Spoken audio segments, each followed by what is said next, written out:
አሁን አውሮፕላን አፍንጫው እንደዚህ ወደፊት ተዘግዝቋል። ውሃ ውስጥ ነው ያለ ነው እና እየወረደ ነው ወደ ታች። አሁን ራሴን ለማውጣት ከጎን በኩል መስታወት አለ የሚከፈት። ፊት እንደ ሰከንድ ኢንጂን ኦልሶ ዌንት ዴድ። እግዚአብሔር ያየው ነገር ይኖራል። ያቺ ትርፍ ቤንዚን በመኖሯ የተረፍንበት ነገር ሊኖር ይችላል፣ አናውቀውም። ያን ዕለት ነው ግን የልጄን ልደት አክብሬ ደስ ብሎን ነው ከቤት የወጣ ነው። ደግሞ ቀኑ ቆንጆ ቀን ነበረ። ሰማዩ ጥርት ያለ ሰማይቼ መኪና ልነሳ ስትል ምን ሆነች ነው ያልኩት እንጂ በመጥፎ ነገር አልተረጎምኩትም። በተፈጥሮዬ አንድ ነገር ሲሆን ወደ መጥፎ መተርጎም እንትን የለኝም። ቦይንግ 767 አውሮፕላኑ እንደተለመደው ተነስቶ ወደ ናይሮቢ እያመራ ነበር። ሰማዩ ግልጽ ነበር። ነገር ግን ከጥቂት ደቂቃዎች በኋላ ሰላማዊ በረራ ወደ አሳዛኝ ታሪክ ተቀየረ። ዛሬ በማለዳ ፖድካስት የምናየው ታሪክ በሰነድ የተመዘገበ እውነተኛ ታሪክ ነው። ኃላፊዎቹ ምን ይፈልጉ ነበር? ካፕቴኑ ነዳጅ የለም ብለው ሲለምኑ ለምን አልሰሙም? አውሮፕላኑ በህንድ ውቅያኖስ ላይ ለመውረድ የተገደደበት ትክክለኛው የፊዚክስ ህግ ምን ነበር?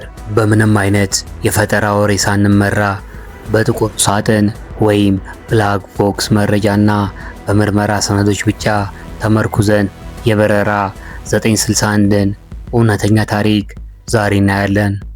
1996 ህዳር 23 አዲስ አበባ።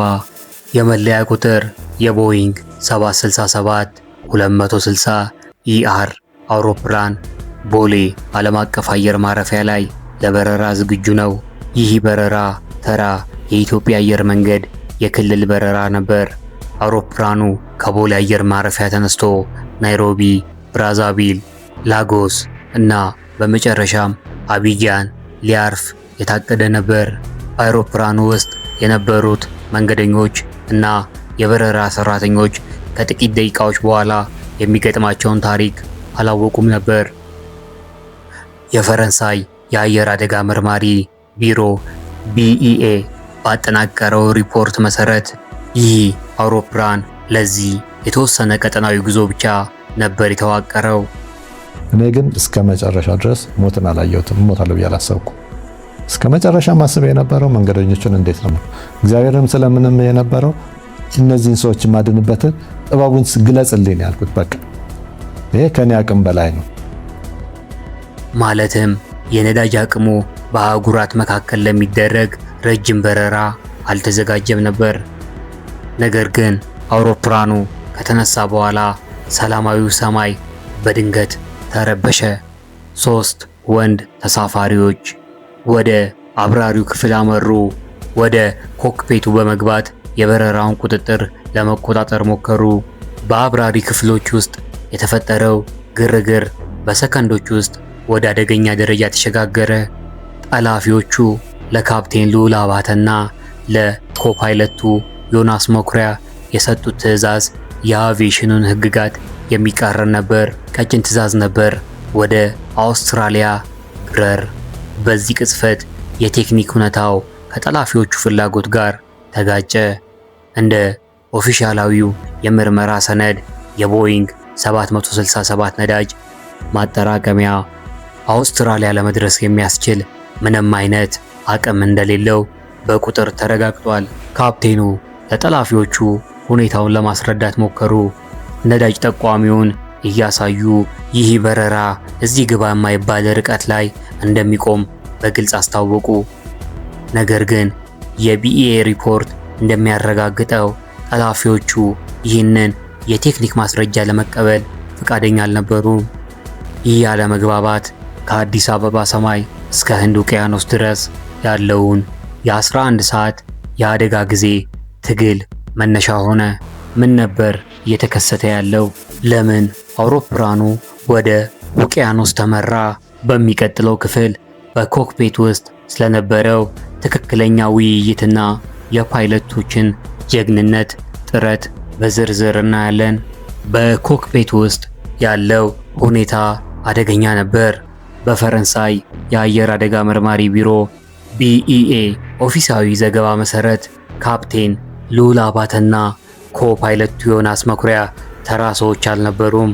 በሰማይ ላይ የሚከሰቱ ማንኛውንም አደጋ በአግባቡ ለመቆጣጠር በብቃት እየሰለጠኑ ልምድ ያላቸው ባለሙያዎች ነበሩ። ነገር ግን አሁን የገጠማቸው ፈተና ከቴክኒክ ብልሽት በላይ ነበር።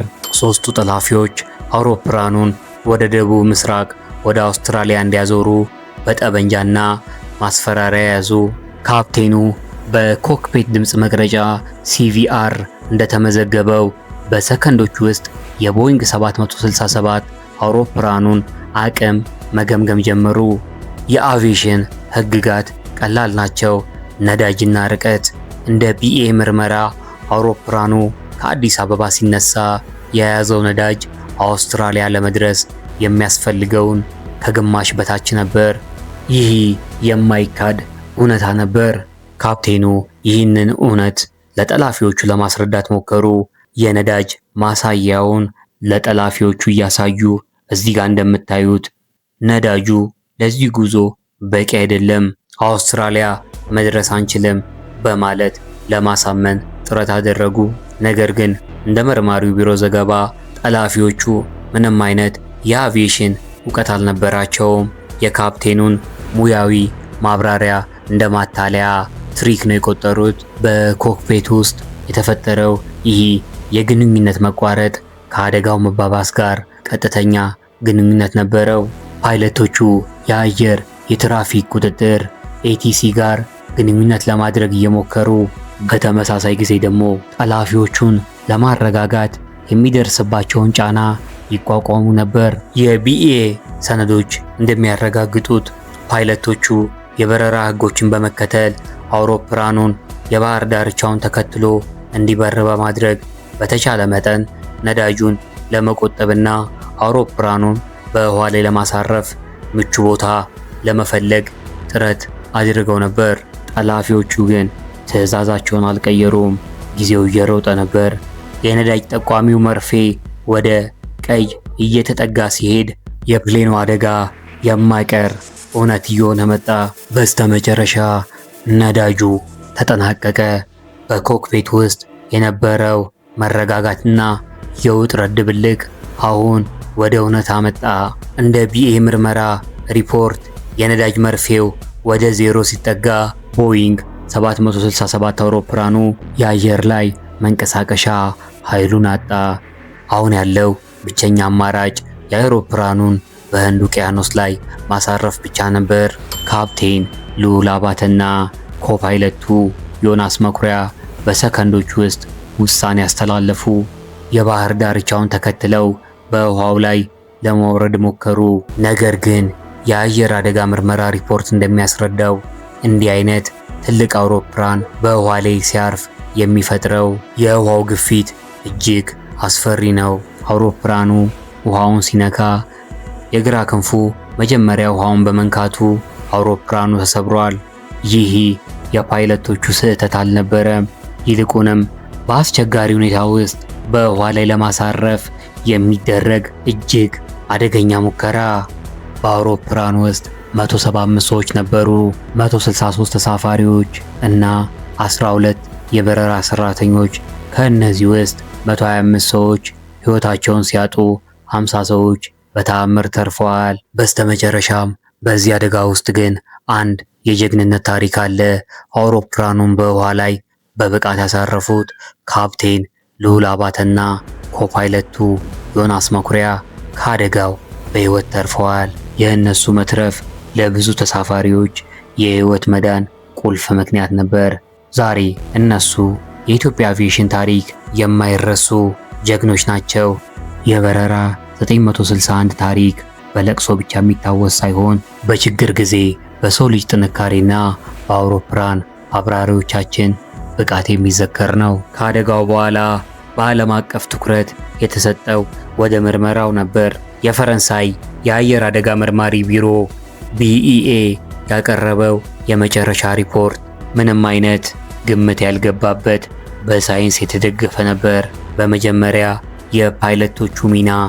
ካፕቴኑና ኮፓይለቱ በአስቸጋሪ ሁኔታ ውስጥ ከነበሩት ጠላፊዎች ጋር ተጋፍጠው አውሮፕላኑን በባህር ዳርቻ ለማሳረፍ የነበራቸውን ከፍተኛ ሙያዊ ብቃት አድንቋል። ከጥፋቱም ነፃ አድርጓቸዋል። በቀጣይ የአደጋው መንስኤ፣ የአደጋው ዋነኛ መንስኤ የጠለፋው ድርጊትና በኮክፒት ውስጥ የተፈጠረው ግርግር መሆኑ በሰነድ ተረጋግጧል።